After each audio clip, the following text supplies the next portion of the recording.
আসসালামু আলাইকুম, সবাইকে নতুন আরেকটি ভিডিওতে সুস্বাগতম জানাচ্ছি লন্ডন থেকে। আমি শরীফ চৌধুরী।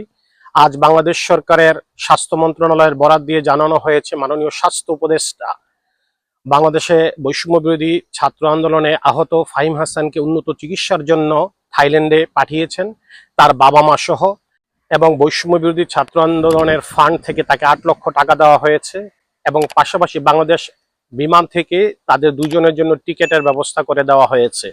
এবং মাননীয় স্বাস্থ্য উপদেষ্টা এই ফাহিম হাসানের চিকিৎসাটি সরাসরি নিজে তত্ত্বাবধান করছেন বলে জানিয়েছেন।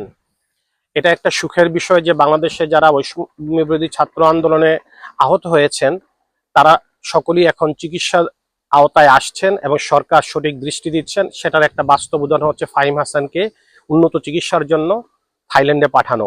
এর পাশাপাশি স্বাস্থ্য মন্ত্রণালয়ের বরাত দিয়ে বলা হয়েছে যে যারা চোখে আঘাতপ্রাপ্ত হয়েছে তাদের উন্নত চিকিৎসার জন্য আমেরিকার একটি দাতব্য সংস্থার সাথে কথা বলা হয়েছে। ওই টিম শীঘ্রই বাংলাদেশে আসবে।